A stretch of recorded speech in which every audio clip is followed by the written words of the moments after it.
नमस्कार, मैं स्वाति आपके अपने चैनल इंडियन माइथोलॉजिकल स्टोरीज में आप सभी का स्वागत करती हूँ।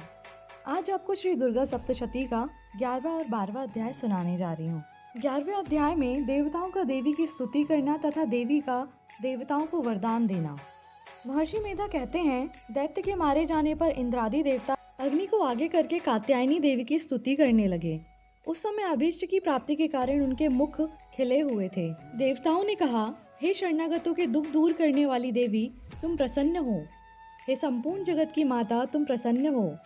विद्येश्वरी, तुम विश्व की रक्षा करो, क्योंकि तुम इस चर और अचर की ईश्वरी हो।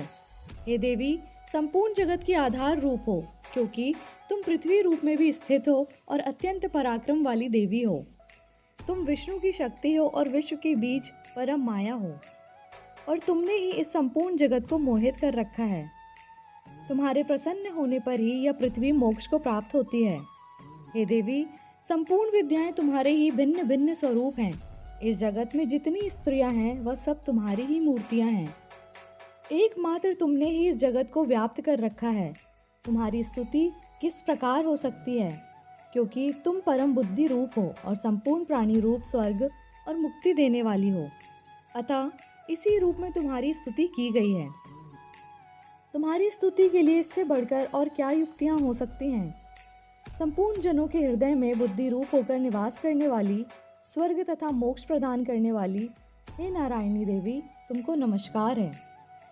कला काष्ठा आदि रूप से अवस्थाओं को परिवर्तन की ओर ले जाने वाली तथा प्राणियों का अंत करने वाली नारायणी, तुमको नमस्कार है।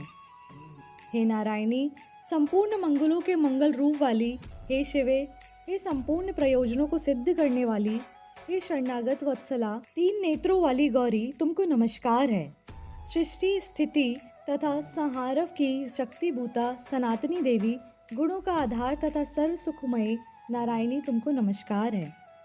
हे शरण में आए हुए शरणागतों, दीन दुखियों की रक्षा में तत्पर, संपूर्ण पीड़ाओं को हरने वाली हे नारायणी, तुमको नमस्कार है। हे नारायणी, तुम ब्रह्माणी का रूप धारण करके हंसों के जुते हुए विमान पर बैठती हो तथा कुश से अभिमंत्रित जल छिड़कती रहती हो, तुम्हें नमस्कार है। महेश्वरी रूप से त्रिशूल, चंद्रमा और सर्पों को धारण करने वाली, हे महावृषभ वाहन वाली नारायणी, तुमको नमस्कार है। मोरों तथा मुक्कटों से घिरी रहने वाली, महाशक्ति को धारण करने वाली, हे कौमारी रूप धारिणी निष्पाप नारायणी, तुमको नमस्कार है। हे शंख चक्र गद फर श्रांग धनुष रूप आयुधों को धारण करने वाली वैष्णवी शक्ति रूपा नारायणी, तुम हम पर प्रसन्न हो, तुम्हें नमस्कार है। हे दांतों पर पृथ्वी धारण करने वाली वाराह रूपिणी कल्याणमयी नारायणी, तुम्हें नमस्कार है। हे उग्र नरसिंह रूप से दैत्यों को मारने वाली, त्रिभुवन की रक्षा में संलग्न रहने वाली नारायणी, तुम्हें नमस्कार है। हे मस्तक पर किरीट और हाथ में महावज्र धारण करने वाली, सहस्त्र नेत्रों के कारण उज्ज्वल, व्रता सुर के प्राण हरने वाली ऐन्द्री शक्ति, हे नारायणी, तुमको नमस्कार है। हे शिवदूती स्वरूप से दैत्यों के महामद को नष्ट करने वाली, हे घोर रूप वाली, हे महाशब्द वाली, हे नारायणी, तुमको नमस्कार है। दाढ़ों के कारण विकराल मुख वाली, मुंड माला से विभूषित मुंड मर्दिनी चामुंडा रूपा नारायणी, तुम्हें नमस्कार है।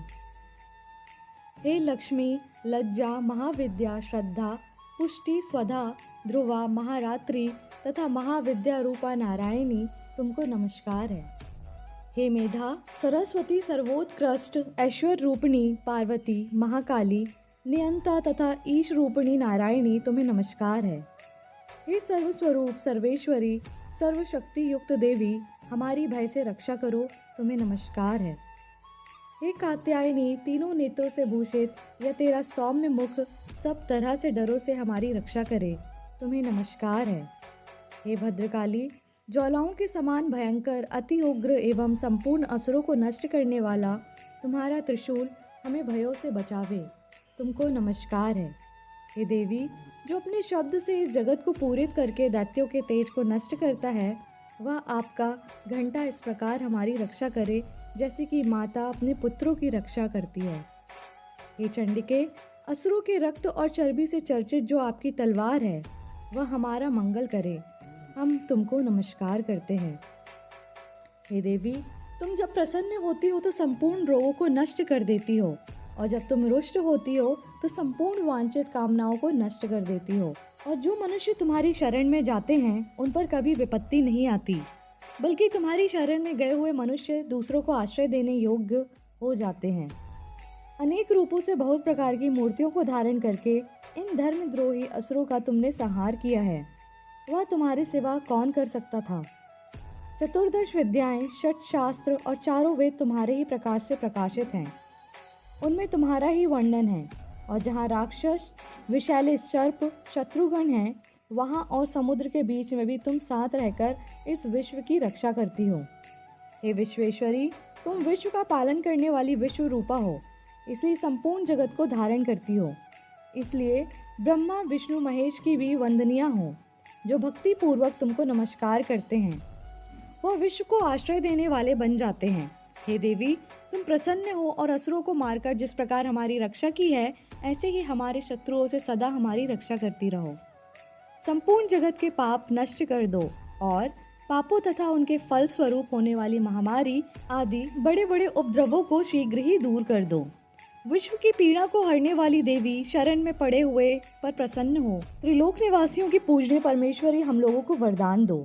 देवी ने कहा, हे देवताओं, मैं तुमको वर देने के लिए तैयार हूँ। आपकी जैसी इच्छा हो वैसा वर मांग लो, मैं तुमको दूंगी। देवताओं ने कहा, हे सर्वेश्वरी, त्रिलोकी के निवासियों में समस्त पीड़ाओं को तुम इसी प्रकार हरती रहो और हमारे शत्रुओं को इसी प्रकार नष्ट करती रहो। देवी ने कहा, वैवस्वत मनवंतर के 28वें युग में 2 और महाअसुर शुंभ और निशुंभ उत्पन्न होंगे। उस समय मैं नंद गोप के घर से, यशोदा के गर्भ से उत्पन्न होकर विंध्याचल पर्वत पर शुंभ और निशुंभ का संहार करूंगी। फिर अत्यंत भयंकर रूप से पृथ्वी पर अवतीर्ण होकर मैं विप्रचिति नामक दानवों का नाश करूंगी। उन भयंकर महाअसुरों को भक्षण करते समय मेरे दांत अनार पुष्प के समान लाल होंगे। इसके पश्चात स्वर्ग में देवता और पृथ्वी पर मनुष्य मेरी स्तुति करते हुए मुझे रक्त दंतिका कहेंगे। फिर 100 वर्षों तक वर्षा ना होगी तो मैं ऋषियों की स्तुति करने पर आयोनिज नाम से प्रकट होंगी और अपने 100 नेत्रों से ऋषियों की ओर देखूंगी। अतः मनुष्य साताक्षी नाम से मेरा कीर्तन करेंगे। उसी समय मैं अपने शरीर से उत्पन्न हुए प्राणों की रक्षा करने वाले शाकों द्वारा सब प्राणियों का पालन करूंगी और तब इस पृथ्वी पर शाकंभरी नाम से विख्यात होंगी। और इसी अवतार में मैं दुर्ग नामक महाअसुर का वध करूंगी और इससे मैं दुर्गा देवी के नाम से प्रसिद्ध होंगी। इसके पश्चात जब मैं भयानक रूप धारण करके हिमालय निवासी ऋषियों, महर्षियों की रक्षा करूंगी, तब मैं भीमा देवी के नाम से विख्यात होंगी। और जब फिर आरुण नामक असुर तीनों लोगों को पीड़ित करेगा, तब मैं असंख्य भ्रमरों का रूप धारण करके उस महादैत्य का वध करूंगी। तब स्वर्ग में देवता और मृत्यु लोक में मनुष्य मेरी स्तुति करते हुए मुझे भ्रामरी नाम से पुकारेंगे। इस प्रकार जब जब पृथ्वी राक्षसों से पीड़ित होगी, तब तब मैं अवतरित होकर शत्रुओं का नाश करूंगी। इसी से 11वां अध्याय समाप्त होता है। 12वें अध्याय में हम देवी के चरित्रों का पाठ का महात्म्य सुनेंगे। देवी बोली, हे देवताओं, जो पुरुष इन स्तोत्रों द्वारा एकाग्रचित होकर मेरी स्तुति करेगा, उसके संपूर्ण कष्टों को निसंदेह हर लूंगी। मधु कैटव के नाश, महिषासुर के वध और शुंभ तथा निशुंभ के वध की जो मनुष्य कथा कहेंगे, मेरे महात्म्य को अष्टमी, चतुर्दशी व नवमी के दिन एकाग्रचित से भक्ति पूर्वक सुनेंगे, उनको कभी कोई पाप न रहेगा। पाप से उत्पन्न हुई विपत्ति भी उनको ना सताएगी। उनके घर में दरिद्रता ना होगी और ना उनके प्रयोजनों का विक्षोभ होगा। उनको किसी प्रकार का भय ना होगा। इसलिए प्रत्येक मनुष्य को भक्ति पूर्वक मेरे इस कल्याणकारक महात्म्य को सदा पढ़ना और सुनना चाहिए। मेरा यह महात्म्य महामारी से उत्पन्न हुए संपूर्ण उपद्रवों को एवं 3 प्रकार के उत्पातों को शांत कर देता है। जिस घर व मंदिर में या जिस स्थान पर मेरा यह स्तोत्र विधि पूर्वक पढ़ा जाता है, उस स्थान का मैं कभी त्याग नहीं करती और वहाँ सदा ही मेरा निवास रहता है। बलिदान, पूजा, होम तथा महोत्सवों में मेरा यह चरित्र उच्चारण करना तथा सुनना चाहिए। ऐसा हवन या पूजन मनुष्य जानकर या बिना जाने करे तो मैं उसे तुरंत ग्रहण कर लेती हूँ। और शरद काल में प्रत्येक वर्ष जो महापूजा की जाती है, उनमें मनुष्य भक्ति पूर्वक मेरा यह महात्म्य सुनकर सब विपत्तियों से छूट जाता है और धन, धान्य तथा पुत्रादि से संपन्न हो जाता है। और मेरे इस महात्म्य व कथाओं इत्यादि को सुनकर मनुष्य निर्भय हो जाता है और महात्म्य के श्रवण करने वाले के शत्रु नष्ट हो जाते हैं तथा कल्याण की प्राप्ति होती है और उनका कुल आनंदित हो जाता है। सब कष्ट शांत हो जाते हैं तथा भयंकर स्वप्न दिखाई देना तथा घरेलू दुख इत्यादि सब मिट जाते हैं। बाल गृहों में ग्रसित बालकों के लिए यह मेरा महात्म्य परम शांति देने वाला है। मनुष्यों में फूट पड़ने पर यह भली भांति मित्रता करवाने वाला है। मेरा यह महात्म्य मनुष्य को मेरी जैसी सामर्थ्य की प्राप्ति करवाने वाला है। पशु पुष्प अर्घ्य धूप गंध दीपक इत्यादि सामग्रियों द्वारा पूजन करने से, ब्राह्मण को भोजन करा के हवन करके, प्रतिदिन अभिषेक करके, नाना प्रकार के भोगों का अर्पण करके और प्रत्येक वर्ष दान इत्यादि करके जो मेरी आराधना की जाती है, उससे मैं जैसी प्रसन्न हो जाती हूँ वैसी प्रसन्न मैं इस चरित्र के सुनने से हो जाती हूँ। यह महात्मा श्रवण करने पर पापों को हर लेता है तथा आरोग्य प्रदान करता है। मेरे प्रादुर्भाव का कीर्तन दुष्ट प्राणियों से रक्षा करने वाला और युद्ध में दुष्ट दैत्यों का संहार करने वाला है। इसके सुनने से मनुष्य को शत्रुओं का भय नहीं रहता। हे देवताओं, तुमने जो मेरी स्तुति की है अथवा ब्रह्मा जी ने जो मेरी स्तुति की है, वह मनुष्य को कल्याणमयी बुद्धि प्रदान करने वाली है। वन में सूने मार्ग में अथवा दानव नल से घिर जाने पर, वन में चोरों से घिरा हुआ या शत्रुओं द्वारा पकड़ा हुआ, जंगल में सिंहों से, व्याघ्रों से या जंगली हाथियों द्वारा पीछा किया हुआ, राजा के क्रुद्ध हो जाने पर मारे जाने के भय से, समुद्र में नाव के डगमगाने पर, भयंकर युद्ध में फंसा होने पर, किसी भी प्रकार की पीड़ा से पीड़ित, घोर बाधाओं से दुखी हुआ मनुष्य मेरा इस चरित्र को स्मरण करके संकट से मुक्त हो जाता है। मेरे प्रभाव से सिंह, चोर या शत्रु इत्यादि दूर भाग जाते हैं और पास नहीं आते।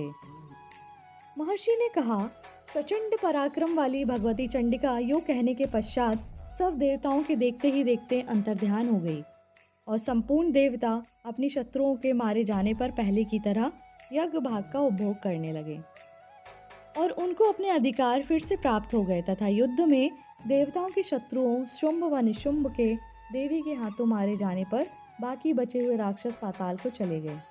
हे राजन, इस प्रकार भगवती अंबिका नित्य होती हुई भी बार बार प्रकट होकर इस जगत का पालन करती हैं, इसको मोहित करती हैं, जन्म देती हैं और प्रार्थना करने पर समृद्धि प्रदान करती हैं। हे राजन, भगवती ही महाप्रलय के समय महामारी का रूप धारण करती हैं और वही संपूर्ण ब्रह्मांड में व्याप्त हैं और वही भगवती समय समय पर महाकाली तथा महामारी का रूप बनाती हैं और स्वयं अजन्मा होती हुई भी सृष्टि के रूप में प्रकट होती हैं। वह सनातनी देवी प्राणियों का पालन करती हैं और वही मनुष्य के अभ्युदय के समय घर में लक्ष्मी का रूप बनाकर स्थित हो जाती हैं तथा अभाव के समय दरिद्रता बनकर विनाश का कारण बन जाती हैं। पुष्प, धूप, गंध आदि से पूजन करके उसकी स्तुति करने से वह धन एवं पुत्र देती हैं और धर्म में शुभ बुद्धि प्रदान करती हैं।